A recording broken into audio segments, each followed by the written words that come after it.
Assalamualaikum warahmatullahi wabarakatuh. In 1973, there was the Arab-Israeli war, and with usual deception, they were on both sides of the war, because on one side of the war, they were supporting Israel, and on the other side of the war, they had their schoolboy, the Soviet Union. They created him, they gave him food to eat, the Soviet Union. The Soviet Union was a Zionist plant, and if the Russian doesn't understand that, I'm telling it to you.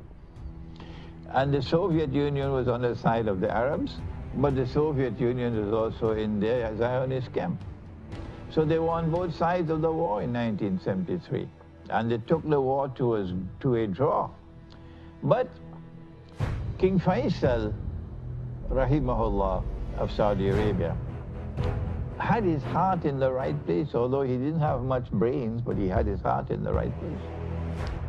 And he was very angry about what happened in 1967.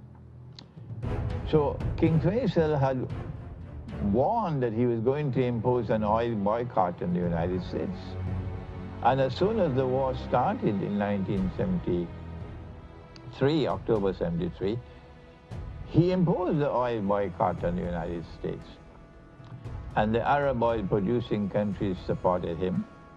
And there were lines for oil, for buying gasoline in the United States 1 mile long.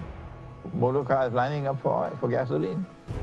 This was 1973-74. And the Zionists knew what an oil boycott, a Saudi oil boycott would provoke. They knew it, and they wanted it. The price of oil at that time was $3 a barrel. That's right.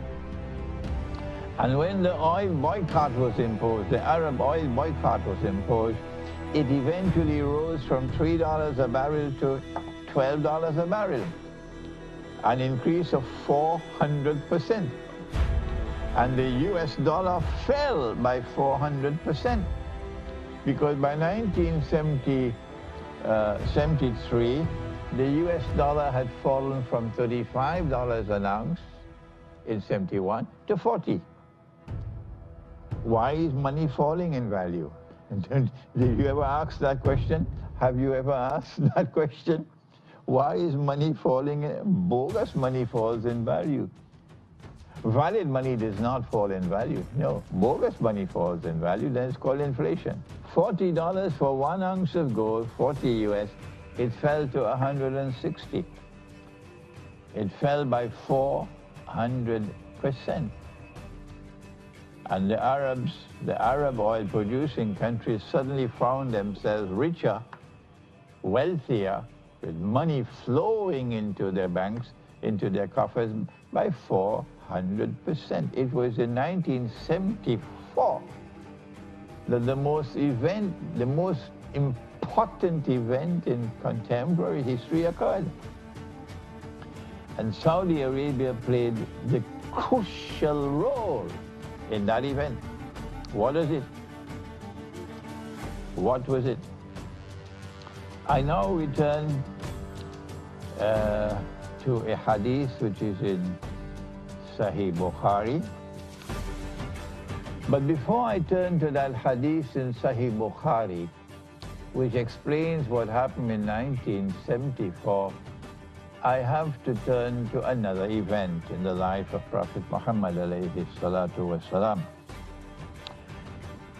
The Prophet alayhi salatu wasalam is in the city of Medina.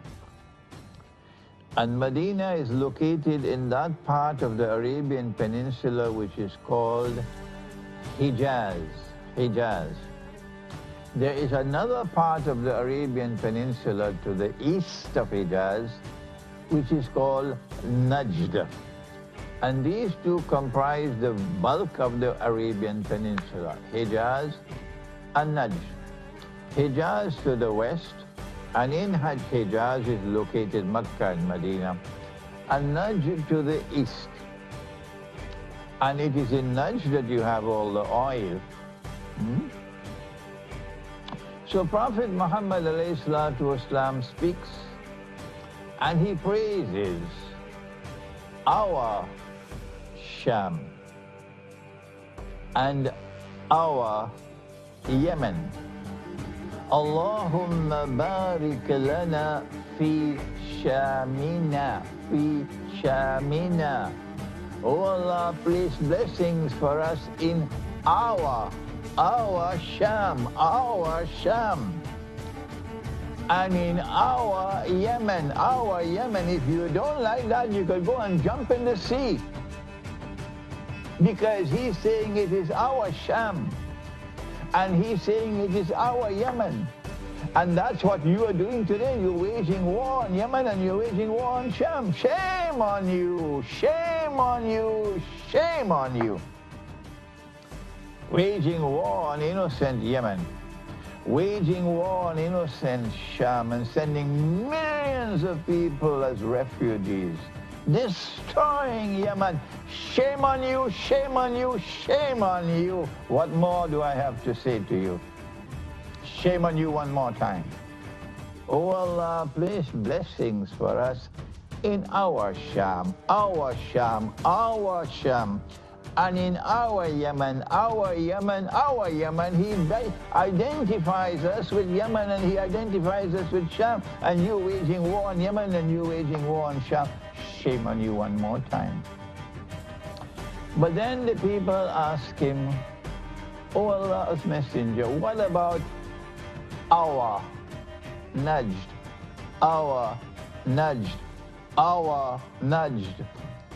Which nudge could he be talking about? Which nudge could they be talking about when they ask about our nudge? This is the difference between valid scholarship and bogus scholarship. This is what demarcates valid Islamic scholarship from bogus scholars of Islam. Bogus scholars of Islam. Bogus scholars of Islam. Because the valid Islamic scholarship, even a schoolboy will recognize that when they ask about our nudge, they're asking about the nudge which is next door to Hijaz, not some nudge which is in Chicago, in Timbuktu, or they say no in Iraq. Bogus scholars you are. Shame on you. That's right. Even an elementary scholarship, even schoolboys would know when they spoke about our nudge, they're talking about nudge which is next door to Hijaz. Our nudge. What did he reply? He was silent. And then they repeated the question, O Messenger of Allah, what about our nudge, meaning nudge which is next door? Not like some donkeys declare nudge in Iraq. Then he said, pointing to nudge which is next door to Hijaz, he said about nudge, that from nudge there will be fitna, that which will be tests and trials. And the biggest trial of all that come from nudge is this monetary system. Fitna and earthquakes. And he pointed to nudge and he says, Karnu Shaitan.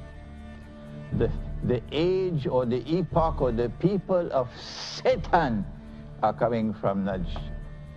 Those were his words. And the Saudi leadership, the Saudi Wahhabi leadership, they came from nudge. That's where they came from. The ones who control power in Saudi Arabia today, they came from nudge. Everybody knows that. So having explained this hadith and pointing to the role, the sinister role of those who control power in Saudi Arabia, we now turn to a hadith in Sahih Bukhari, which explains what happened in 1974. He said that the river Euphrates, which is in Iraq, will uncover a mountain of gold. And people will fight for that gold. And 99 out of every 100 who fight for that gold will be killed. And each one will say, I am the one who will survive. So this will be an uncertain war. No one will be able to enter that war with certainty that they will be victorious. What a war. It will be a unique war in history like no other war ever before in history, which kills 99% of all combatants. But he said that the Muslims, the believers, must not touch that goal. A war which kills 99% of all combatants has to qualify as the Great War. We say this is religious symbolism. And I have offered an interpretation of this prophecy of Nabi Muhammad alayhi salatu wasalam. I offered it several years ago. I was able to understand the hadith, that a mountain of gold is going to come out from underneath the river. It came out in 1974. And I offered my interpretation, and about, I don't know, 95% of those who have listened have accepted my view. What happened in 1974 was that Henry Kissinger waited until the price of oil had risen from $3 a barrel to $12. And the Arab oil-producing countries are all very happy. King Faisal was very happy. And Zulfikar Ali Bhutto in Pakistan was very happy that the money is coming now, the money is coming. Zulfikar Ali Bhutto and Faisal teamed up to form an alliance, that this money which is now coming in must be put to the use of the Ummah of Muhammad alayhi salatu wasalam. That was the brilliance of Bhutto. It was Benazir's father. He did many wicked things. You don't have to remind me of that. He did many wicked things, but this was good, what he did. To bring that alliance of Pakistan with Saudi Arabia. And then they pulled off the Lahore Islamic Summit Conference in February of 1974. But I don't have the time today to take you into that glorious history. What Henry Kissinger did was to go to Riyadh. He was Secretary of State of the United States of America. Nixon is still the president. And to offer a deal to Saudi Arabia. And because Faisal rahimahullah, despite having a good heart, he had only peanuts in his head. That's right, when you have only peanuts in your head, you can be taken for a ride. That's what happened in Syria, that's what happened in Libya. They were taken for a ride with peanuts in their head, waging a bogus jihad in Syria, waging a bogus jihad in Libya, as a consequence of which NATO now controls Libya. Henry Kissinger said to Faisal, what you're getting is peanuts, you're going to get much more. All that you have to do is make an agreement with us that you will sell oil for only US dollars. And if you do that, you will see how much more money you'll get. And Kissinger was, of course, correct.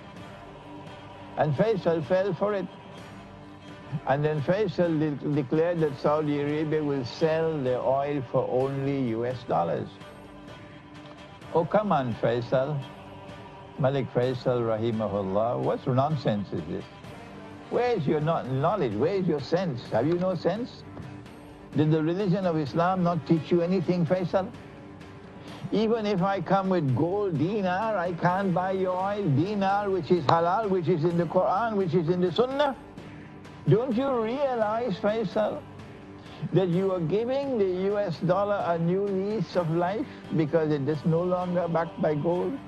It's no longer redeemable in gold. When Faisal agreed to that no one can buy oil except with US dollars, and then the rest of the Arab oil-producing countries agreed to it. And then OPEC was born in 1974. I think it was 74, if I'm wrong, please correct me. And then OPEC, all the oil-producing countries, oil-exporting countries in the world, all come together in this organization like a bunch of jackasses. They all agreed that they will sell oil for only US dollars. And so the US dollar was transformed in 1974 into a petrodollar, an ocean of oil underneath the river Euphrates. In 1974, an ocean of oil underneath the river began to function as a mountain of gold, the petrodollar monetary system. This is the fulfillment of the prophecy of Prophet Muhammad alayhi salatu wasalam. But there is a big war which is coming. And that big war is because of this monetary system. So that an ocean of oil underneath the river is now functioning as a mountain of gold, exactly as the Prophet said, alayhi salatu wasalam. And that big war is because of the mountain of gold. Russia is leading the challenge.